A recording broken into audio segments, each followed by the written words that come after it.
homemade explosives ever found inside his house.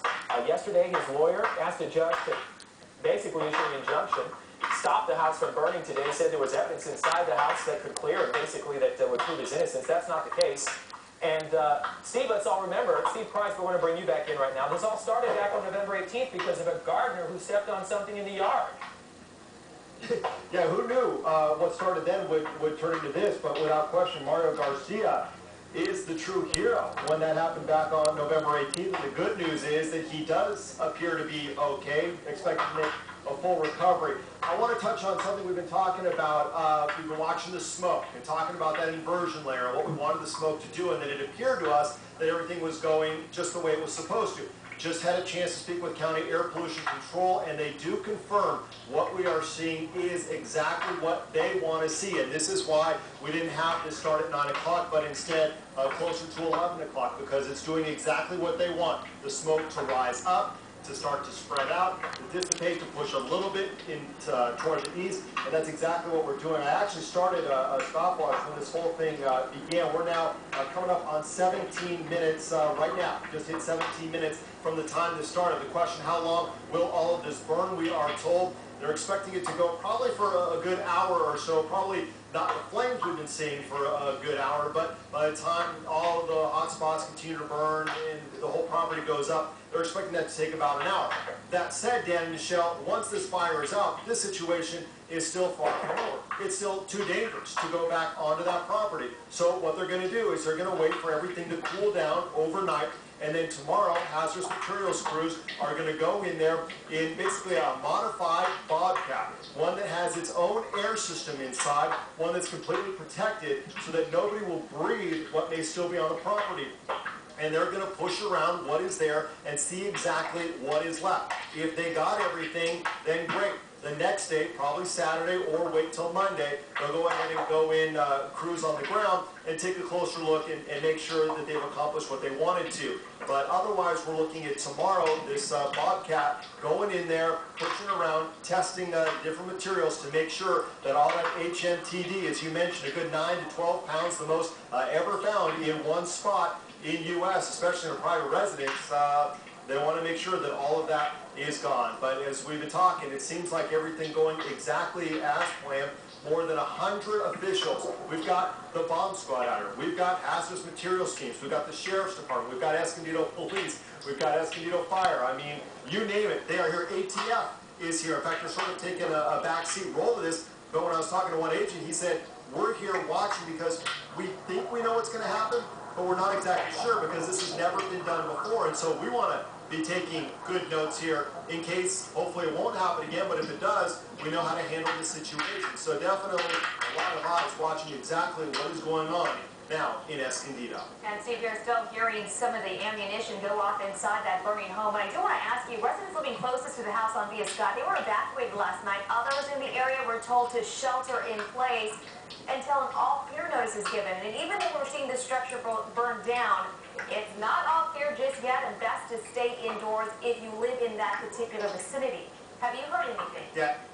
Yeah, absolutely. They are telling folks to stay indoors. In fact, I'm in what is technically the shelter-in-place area. So, but I got to tell you, I'm breathing what's going up, and I don't smell over here the smoke. So that's a good sign that at this point it does appear to be going up and away from the ground area. I can actually see a flag over the Escondido Fire Department, station number 3 here. It's starting to blow a little bit, so the wind does seem to be picking up a bit, which brings up another interesting point. I said, what happens if we start and then the winds start to blow? What happens at that point? They said, once this thing starts, we're not putting it out. This is a one-shot deal. So luckily, Mother Nature is cooperating, because if the winds did start kicking up, they would not put it down. Obviously, they would be very careful about what happens here. But as soon as that thing started to go, they were going to let it go all the way and complete. It is burning fast, it is burning hot. Steve Price on the ground right now, and we want to bring in Doug Colk in just a moment, but Mr. John, Assistant Fire Chief San Diego, here with us again. Mr. John, as we're hearing the ammo popping and we're hearing that, is there any cause for concern or any cause for worry? It's on my mind. Yeah. No, they pulled everybody back, and there's a lot. I guess actually that's my question a little more pointed. What happens when that explodes? Are we talking? Are there bullets flying? And then they, Yeah, please. Yes, there are, but they're not going very far. Okay. Because the explosion, once again, is uncontained. So the powder is contained within the shell casing, but once that explodes and expands, then the bullet just kind of dribbles out instead of, going out at maybe thousands of feet per second. And there are a lot of other things that will explode off in a regular structure fire. I have a question for you. If we can, just for a few seconds, let's turn up the audio again on this, the popping and the ammunition going off. It just gives you a unique perspective.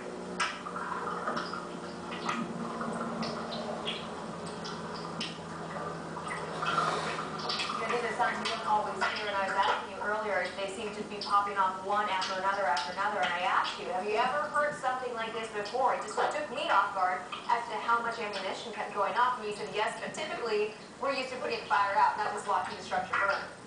Yeah, a lot of fires, and things will go off, aerosol cans, other combustibles like gasoline for the lawnmower, and you always think that it's ammunition or some sort of explosion.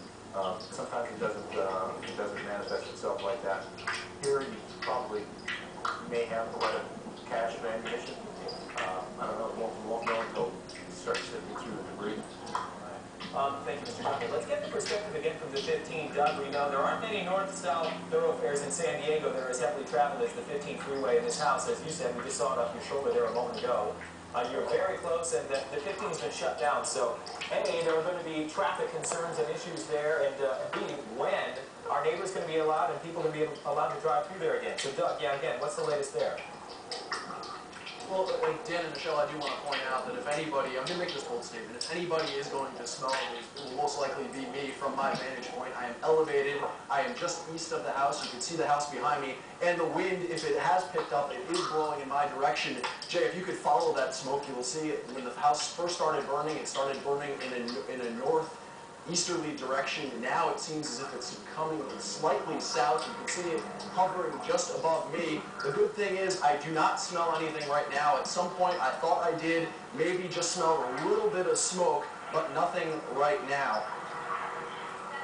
I also want to point out, Dan, Go ahead, excuse me, Dan and Michelle, I also want to point out, back in the studio, I hear all of that crackling noise. I perhaps only heard one or two pops the entire time I've been out here, but nothing compared to what you guys are experiencing back in the studio. Yeah, and that's exactly what I wanted to ask you. And, you imagine you're right next to the 15 freeway. On a typical day, you've got the flow of traffic just going back and forth, and I would imagine it's eerily quiet in some sense, and to not hear some of these shots is really interesting. We just heard a loud one right there, too. Every once in a while, yeah, real big one. Yeah, I mean, it's projected today that the 15 shut down for 3 hours. How often do you see a major highway like this in Southern California shut down? Yeah, never. Or maybe never. I don't know. Anyway, yeah.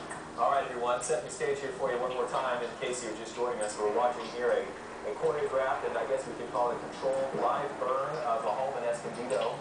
It's been called the bomb house here now for weeks. It's packed, and we understand there's some pounds of an explosive in there called HMTD. What you're hearing, in case you are just tuning in, ammunition, maybe we heard aerosol cans, or we were assuming that that's ammunition, some of the explosives that were packed in that home that you're hearing just that pop, snap, crackle, pop, if you will, and we watched the fire start, and it really, really went up fast. You see the black smoke billowing in that frame there. Basically, that's all that's left, and the frame started to collapse on itself.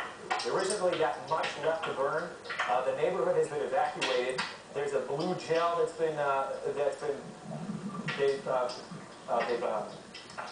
put a blue gel up on a retaining wall and a firewall there just to try to contain that fire. And so far, we understand that has been working. So as Reggie would say, best laid intentions and best laid plans, it looks like at this point everything is going well. Yeah, it's safe to say so far so good. It really seems to be going off exactly as planned. A lot of hard work went into this. Really, this has been an evolution of what? Weeks. 3 weeks. We've been waiting. And again, this was all supposed to start about 9 a.m. this morning, but authorities wanted to make sure that the conditions were just right. The burning started shortly before 11 o'clock. We continue to watch these live images. I believe right now we want to check in with our Phil Blower. Is that correct?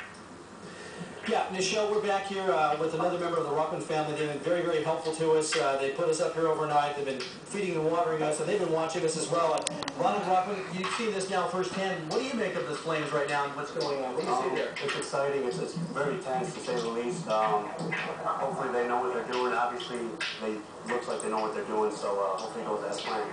Let me ask you this. Well, looking back, you've seen how intense it gets. Now you see some, looks like some plants on